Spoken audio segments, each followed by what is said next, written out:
In the episode number 118 of the A.S.A.P Tech News, we talk about the latest AMD graphics card drivers, the latest NVIDIA graphics card drivers, TeamGroup now announces a new M.2 SSD, and EK Waterblocks extends its Pro line of CPU waterblocks.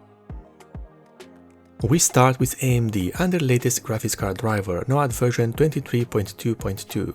This new release brings out day one support for two video games, Atomic Heart and Company of Heroes 3. This driver also has plenty of fixed issues. This includes corruption while moving Netflix video between displays or minimizing it to full screen.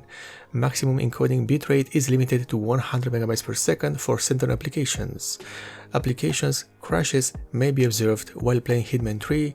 Valve Index VR headset may show a black screen with 144 Hz refresh rates, and situational performance drops may be observed in DirectX 11 based games.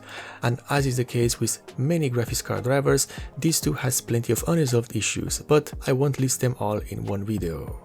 Next, NVIDIA has launched their latest graphics card driver at version 531.18. Just like the AMD driver, this new release brings out day one support for Atomic Heart and the Finals closed beta. In terms of fixed issues, we have some. With Forza Horizon 4, it may freeze after 15 to 30 minutes of gameplay.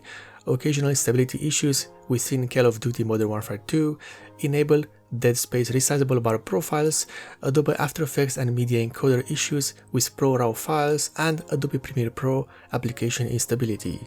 And just like the AMD driver, this NVIDIA release has plenty of unresolved issues, but I won't be naming them all. We continue with EK Waterblocks, which has extended their EK Pro line to include CPU waterblocks for the AMD SP5 socket. These waterblocks are designed for the AMD Zen 4 based EPYC server processors. The waterblocks are made to fit in a 1U rack compatible system and will provide full coverage of the CPU surface. The EK Pro CPU WB SP5 has its mounting system pre-assembled to prevent any mistakes during the initial setup and assembly process. This system is made from metal and uses spring-loaded screws to secure the block on the CPU. There are two versions of this water block, one that features its ports on the top side while the other has its ports on the edge, each having a unique application inside the server rack. When we talk about the pricing, both water blocks can be bought for 155.40 euros.